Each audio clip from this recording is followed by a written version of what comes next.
Next है percentage बार diagram. अब तक हमने बार डायग्राम कर रहे थे, उसमें पढ़ा है simple bar diagram, then multiple bar diagram, sub divided bar diagram, और आपको साथ में बता दिया था बाई डायरेक्शनल बार डायग्राम। ये लास्ट है इसमें परसेंटेज बार डायग्राम या प्रतिशत दंड चित्र। इसके अंदर सबसे पहले जो डेटा है उनका परसेंटेज निकाल लिया जाता है और हर बार की लेंथ या हाइट या ऊंचाई कांस्टेंट रहती है, 100 होती है, 100% होगी। और हर बार के अंदर कई कंपोनेंट्स होते हैं। इट्स जस्ट लाइक सब divided bar diagram. Sub divided में बार की हाइट लेते हैं, जितना टोटल वैल्यूज़ होती है उसको लेके, वैल्यूज़ जितनी भी दे रखी है उसका ऐड करके टोटल निकाल के करते हैं। यहाँ पे बार की हाइट सभी की समान होगी, 100 ही रहेगी, और जो भी वैल्यूज़ दी रखी है उसका पहले परसेंटेज निकाल लिया जाता है। और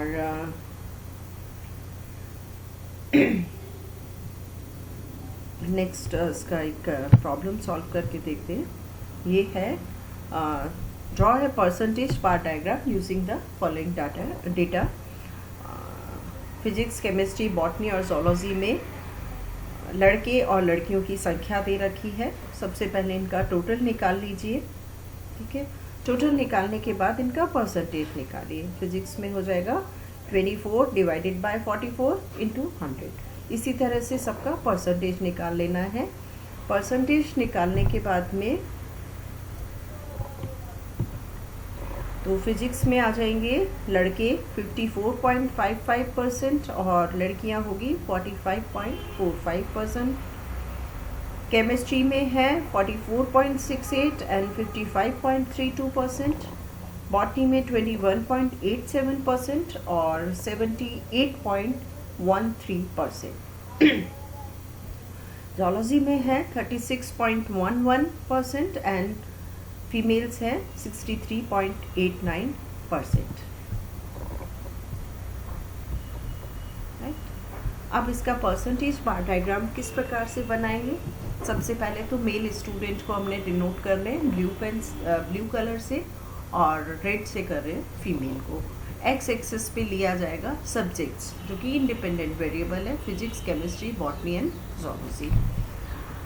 वाई एक्सिस पे 100% तक लेना है, 0 से लेके 100 तक कर दीजिए, और दो बार्स के बीच में स्पेस बराबर रखते हुए सबके बार की ऊंचाई पहले बना लेंगे 100 तक, सबका 100% रहेगा।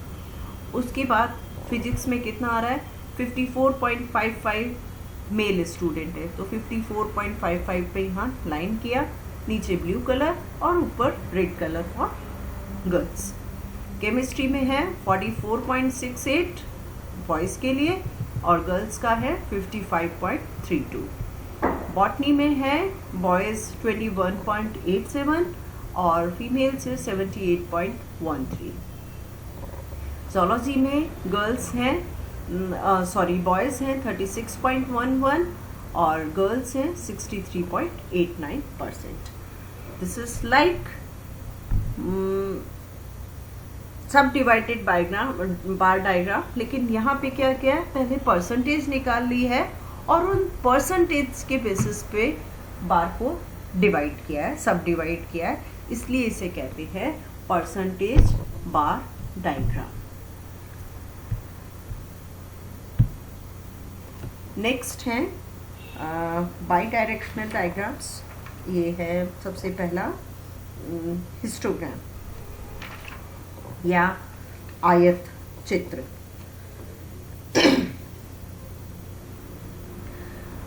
ये 2 डायमेंशनल होते हैं और इसके अंदर जो बार की लेंथ और विड्थ दोनों ही काम में लिया जाता है, इसलिए इन्हें एरिया डायग्राम्स भी कहते हैं।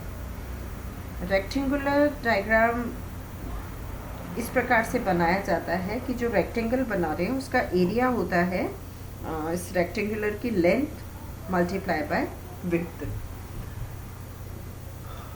जहाँ पर फ्रीक्वेंसी डिस्ट्रीब्यूशन कंटिन्यूस सीरीज में डेटा दे रखे हो, वहाँ पे हिस्टोग्राम या आयत चित्र बनाए जाते हैं।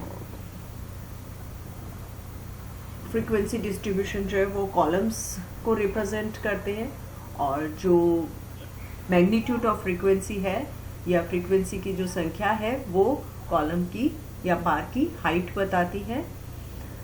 हिस्टोग्राम से हमें आसानी से न्यूमेरिकल कैटेगरी हर उसके अंदर जो हर बार के अंदर या हर कॉलम में जो न्यूमेरिकल कैटेगरी है वो बता देता है। और हिस्टोग्राम सिंपल बार डायग्राम की तरह ही है।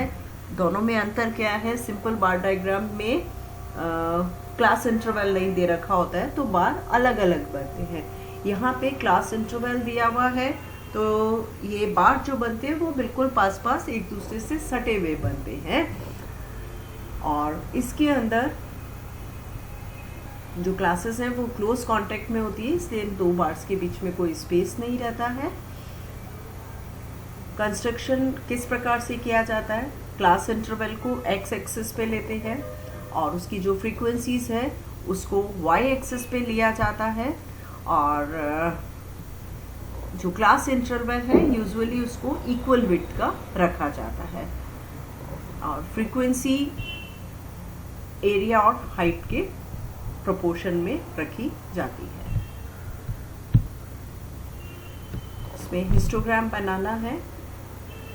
प्रॉब्लम दे रखी है 0 से 10, 10 से 20, 20 to 30, 30 to 40। क्लास इंटरवल 10-10 का है और इसकी फ्रीक्वेंसीज दे रखी 7, 11, 17, 25, 21, 19, 9 एंड 5।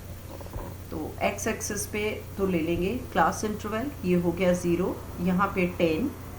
आप चाहे तो इस तरह से पूरा मार्क कर सकते हैं, अदरवाइज यहाँ 0 लिख दिया, यहाँ पे 10, फिर यहाँ आ जाएगा 20, देन यहाँ 30, वहाँ 40, देन 50, 60, 70 और 80। हर कॉलम को आप चाहें तो अलग अलग कलर से बना सकते हैं। वाई एक्सिस पे लेंगे फ्रीक्वेंसी, और यहाँ पर स्केल ज़रूर से लिखिएगा एक्स एक्सिस पे क्या ले रहे हैं और वाई एक्सिस पर क्या लिया जा रहा है। 0 से 10 जो है उसकी फ्रीक्वेंसी है 7, तो ये 0 से 10 का ये बार बन गया 7 की हाइट तक। 10 से 20 तक ये 11, ये 11 तक का बनेगा।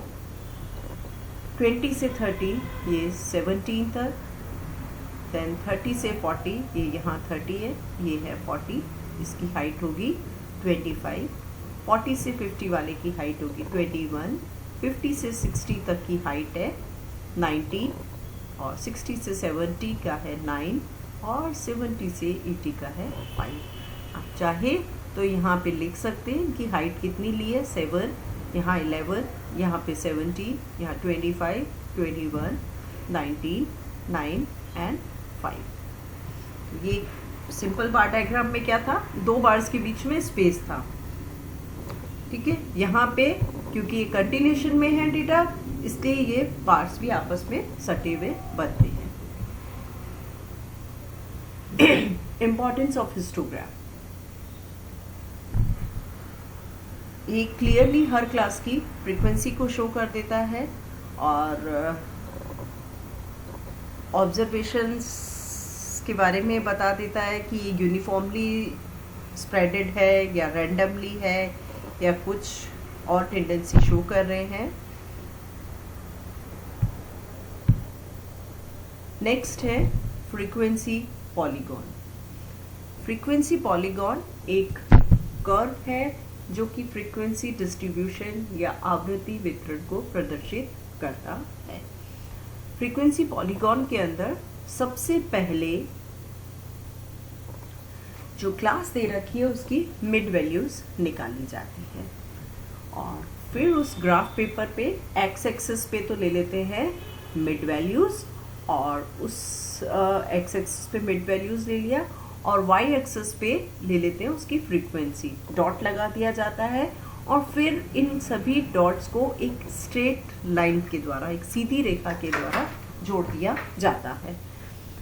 ये स्ट्रेट लाइन दोनों ही डायरेक्शन में एक्स एक्सिस पर एक्सटेंड कर देते हैं, मिला देते हैं इसको। जो फर्स्ट पॉइंट होगा वो लोअर लिमिट, फर्स्ट क्लास की लोअर लिमिट से ऐड होगा, और लास्ट वाले का क्या करते हैं, लास्ट जो क्लास है उसकी अपर लिमिट से टच कर देते हैं, जोड़ देते हैं, और इस प्रकार से एक फ्रीक्वेंसी पॉलीगॉन बनता है, एक क्लोज्ड ग्राफ है। और इस एक एग्जांपल देखिए।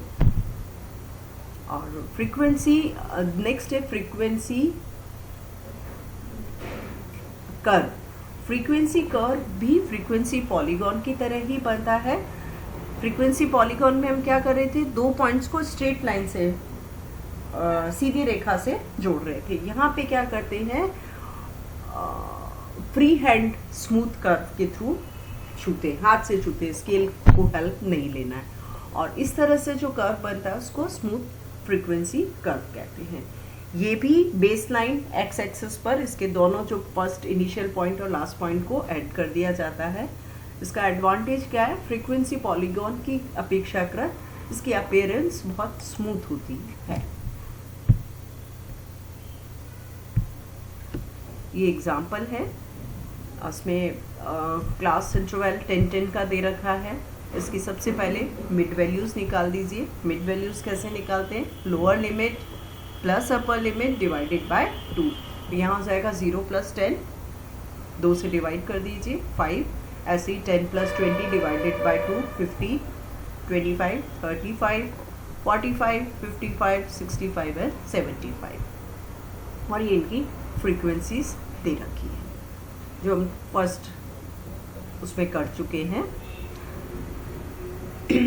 आप यहाँ पे इसको आप थोड़ा और मॉडिफाई कर सकते हैं। ये तो वाई एक्सिस हो गया जिस पे फ्रीक्वेंसी ले ली, एक्स एक्सिस पे आप डायरेक्टली मिड वैल्यूज लिख लीजिए। यहाँ 0 और 20 की बजाय यहाँ पे लिखिए 0 तो देना ही है, देन 5, फिर 15, देन 25, 35, 45, 55, 65 एंड 75, और ये लास्ट में 8 हो गया। 5 के साथ में है ये 7, 15 के साथ में ये फ्रीक्वेंसी आएगी 11, 25 के साथ 17, देन ये है 25, 21, 19, 9 एंड 5, और इन सबको फिर जोड़ दीजिए, कनेक्ट कर देना है। और ये वाली जो है, इसको क्या बताया था आपको, इसको क्या करना है, फर्स्ट जो क्लास है उसकी लोअर लिमिट से अटैच कर देना है। फर्स्ट क्लास ये है, इसकी लोअर लिमिट है 0, 0 से कर दिया। और लास्ट वाली जो स्ट्रेट लाइन है, पॉइंट निकल रहा है, इसको किससे अटैच करना है, जो लास्ट क्लास है उसकी अपर लिमिट से। अपर लिमिट है 80, तो इसको ये 80 से कनेक्ट कर दिया यहाँ पे। और यदि स्ट्रेट लाइन से इसको कनेक्ट कर रहे हैं तो वो कहलाएगा फ्रीक्वेंसी पॉलीगॉन, और यहाँ हमने सिंपल फ्री हैंड से कनेक्ट किया है तो ये कहलाता है फ्रीक्वेंसी कर्व। मिड पॉइंट निकालना है, और इसके साथ में कई बार ये भी कुछ बुक्स में दे रखा है कि पहले इसको सिंपल हिस्टोग्राम बना लीजिए। हिस्टोग्राम बनाया, यहाँ से ये इस तरह से हिस्टोग्राम बन जाएगा, जैसे 0 से 10 है तो उसका ये 7 तक इस तरह से हिस्टोग्राम बन गया। और फिर यहाँ पे मिड पॉइंट को, हर जो बार बन रहा है हर कॉलम के मिड पॉइंट को मार्क कर दीजिए और फिर उन्हें आपस में मिला दीजिए। वो थोड़ा सिंपल रहेगा बनाना। तो इसमें क्या करना है, पहले बार डायग्राम, जैसे यही वाला प्रॉब्लम बताती हूँ। यदि यहाँ पे सिंपल पहले आयत चित्र बना लिए जाए तो उसके बाद में यहाँ मिड पॉइंट मार्क करिए और फिर उन मिड पॉइंट्स को आपस में मिला दीजिए। ये भी एक तरीका है फ्रीक्वेंसी पॉलीगॉन या कर्व बनाने का।